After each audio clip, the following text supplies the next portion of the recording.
Elite study daily current affair की series में आप सभी का स्वागत है। आज के इस वीडियो में हम डिस्कशन करेंगे 3 जनवरी 2023 के हिमाचल प्रदेश राष्ट्रीय तथा अंतर्राष्ट्रीय करंट अफेयर्स के बारे में।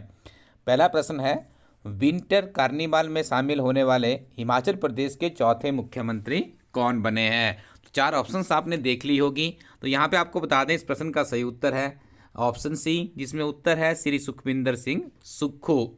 अब आपने कुछ ऐसी चीज़ें याद रखनी है जो कि आपके एग्ज़ाम के लिए बहुत ही महत्वपूर्ण है।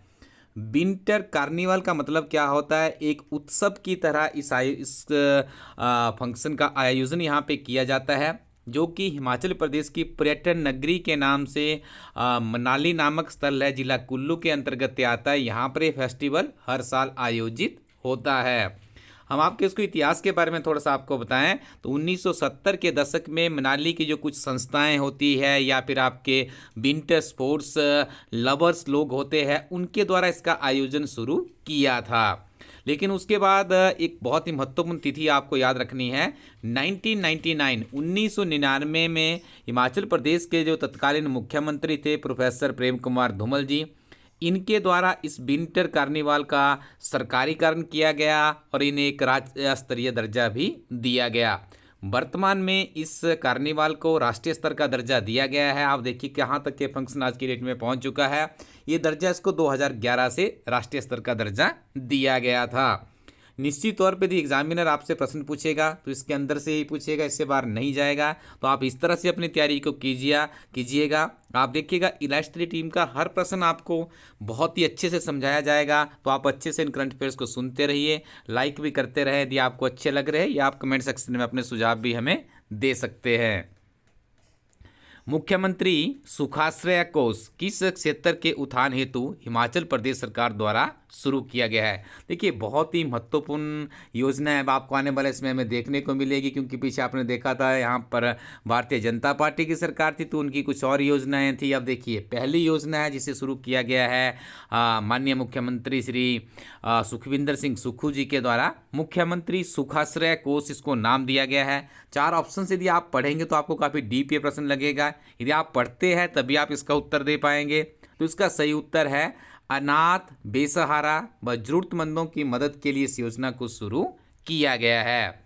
आपको बता दें, हिमाचल प्रदेश सरकार द्वारा 101 करोड़ रुपए की धनराशि से मुख्यमंत्री सुखाश्रय सहायता कोष स्थापित करने का निर्णय लिया गया है, जिससे 6,000 अनाथ बच्चों को हिमाचल प्रदेश सरकार उनका जो पालन पोषण का खर्चा है उसे उठा पाएगी।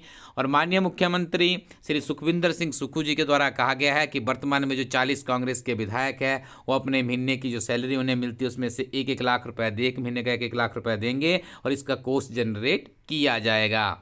इसी के साथ में केबीसी फेम के ऊपर आपने एक नाम सुना होगा, अरुणोदय, ठीक है, काफ़ी फेमस हुए थे। अमिताभ बच्चन के साथ में उन्होंने काफ़ी अच्छी जो बातचीत की थी, काफ़ी सुर्खियों में बनी थी। तो इनके द्वारा सबसे पहले शख्स बने हैं जिन्होंने 11,000 रुपये इस मुहिम के लिए डोनेट भी कर दिया है। ये प्रश्न भी आपके लिए इम्पोर्टेंट है।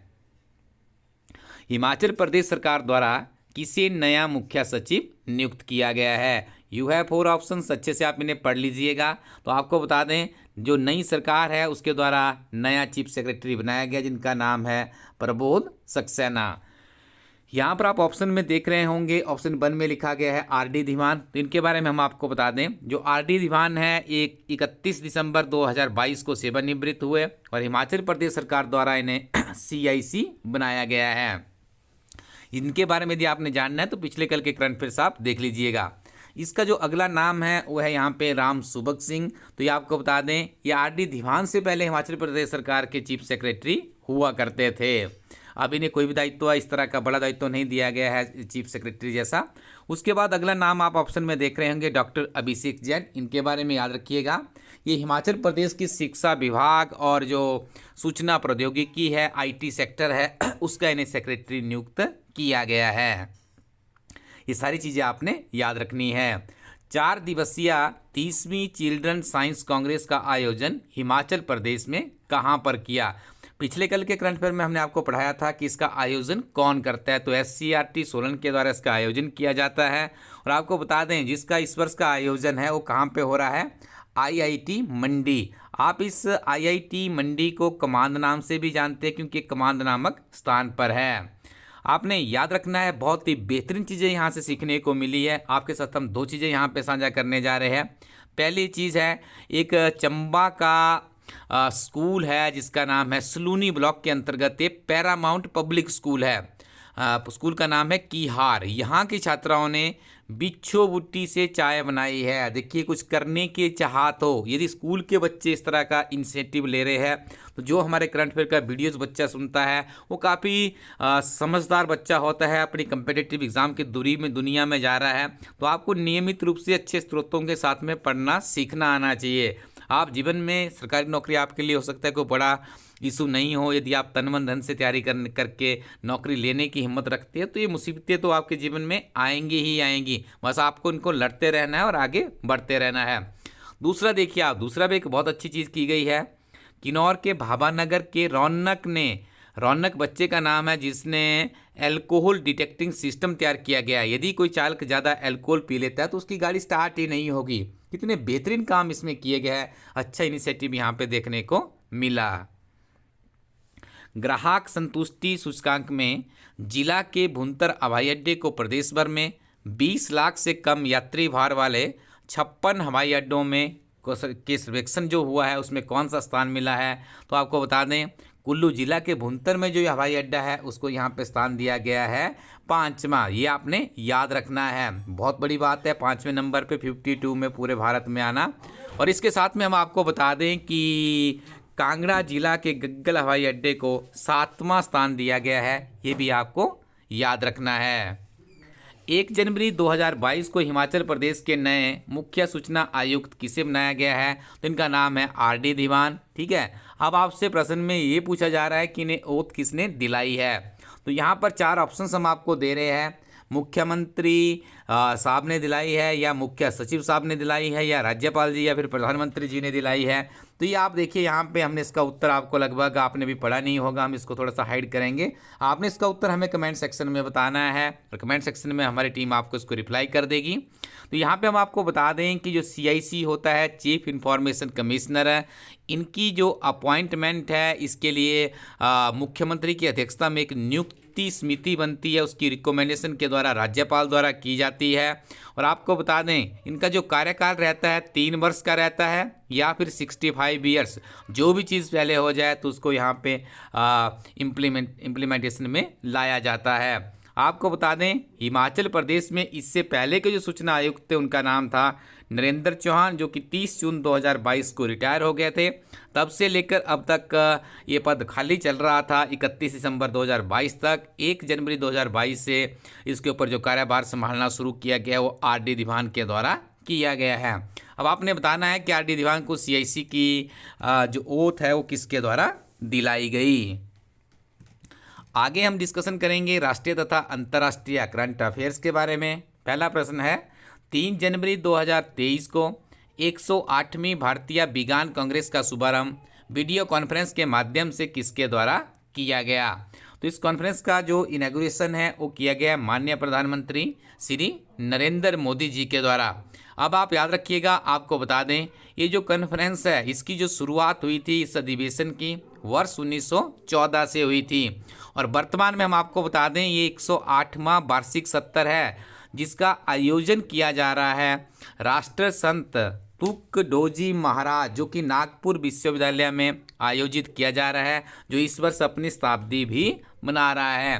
तो आपसे निश्चित तौर पे पूछा जा सकता है कि 108वीं कॉन्फ्रेंस का आयोजन कहाँ पर किया गया, या एग्जामिनर बहुत ही शार्प होगा तो आपसे ये पूछ सकता है अब कि इसका जो विषय था, जो इसकी थीम थी वो क्या थी, तो ये भी आपने याद रखना है।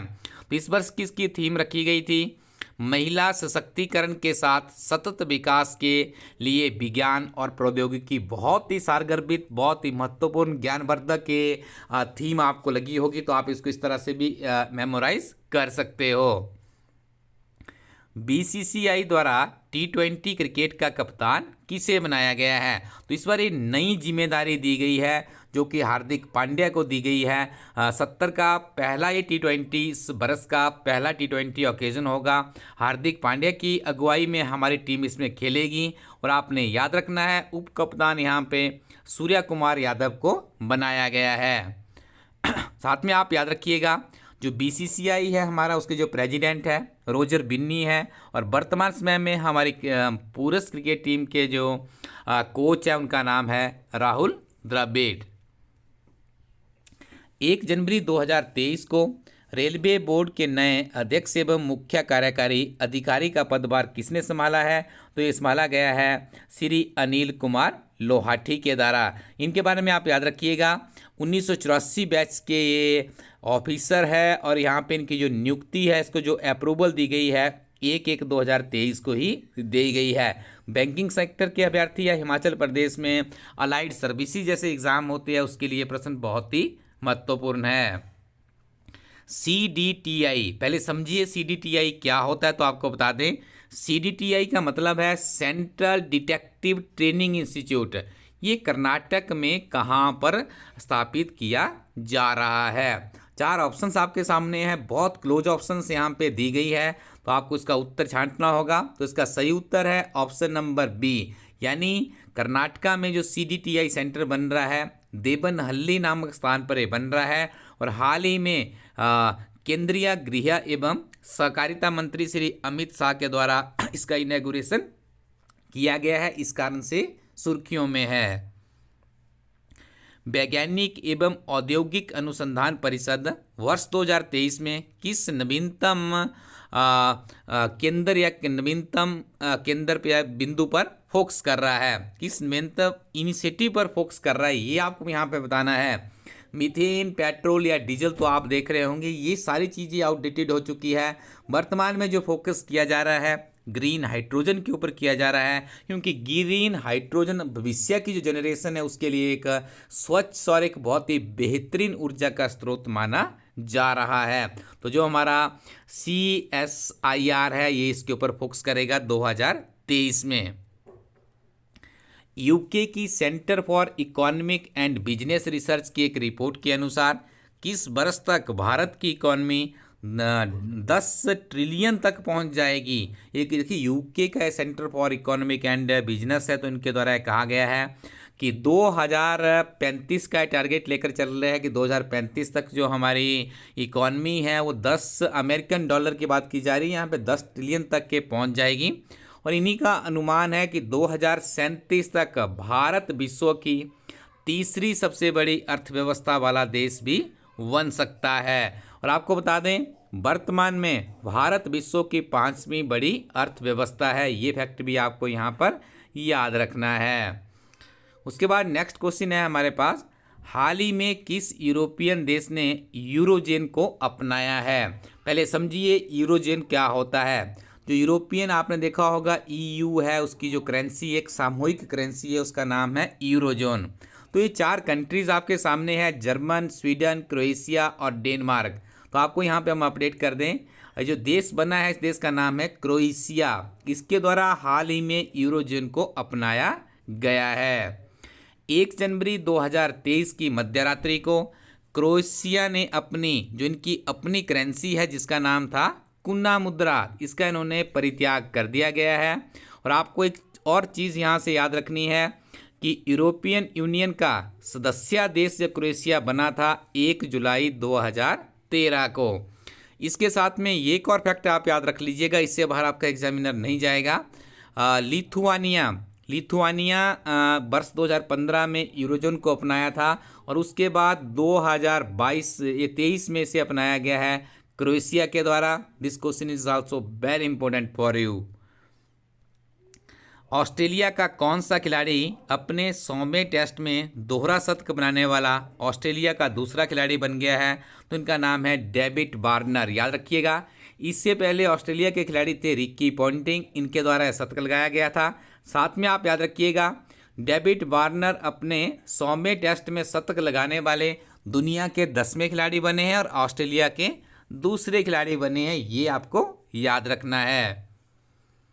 भारत की सबसे बड़ी पावर जनरेशन कंपनी यानी NTPC ने ग्रीन मेथनॉल के कमर्शियल प्रोडक्शन की सुविधा को विकसित करने और इसका मूल्यांकन करने के लिए किस देश की मेयर टेक्नीमोड समूह के साथ एक MOU साइन किया है? तो ये MOU साइन किया गया है इटली के साथ। साथ में आप याद रखिएगा, ग्रीन मेथनॉल प्रोजेक्ट के तहत NTPC के बिजली संयंत्रों से उत्पन्न होने वाले कार्बन को ग्रीन एनर्जी में परिवर्तित किया जाएगा। महान फुटबॉलर पेले का निधन हो गया। इनका संबंध किस देश से था? बहुत ही महानतम खिलाड़ी थे, ब्राज़ील के। 82 वर्ष के थे जब इनका निधन हुआ। और आप याद रखिएगा, ये इसके ब्राज़ील के एकमात्र ऐसे खिलाड़ी हुए हैं जिन्होंने 3 विश्व कप जिताए हैं। कब कब जिताए हैं? 1958 में, 1962 में और 1970 में। तो 3 फुटबॉल के विश्व कप जिताना ब्राज़ील जैसे देश को तो सच में एक बहुत ही महानतम खिलाड़ी थे। निश्चित तौर पे इनका जो जीवन शैली है वहाँ से आपको प्रश्न देखने को मिल सकता है। तो आप लास्ट में याद रखिएगा, पेले ने 1971 में अंतर्राष्ट्रीय फुटबॉल से संन्यास ले लिया था। सिंपली आप इलाइट स्टडी कोरोटिन वेबसाइट को विजिट कीजिए, जिसको आप अपनी स्क्रीन पे देख रहे होंगे। अपने साथ अच्छे मित्र और अच्छी किताबें रखिएगा। कोचिंग के ऊपर हज़ारों रुपए खर्च करने से अच्छा है कि अच्छी किताबों के साथ में आगे बढ़िएगा।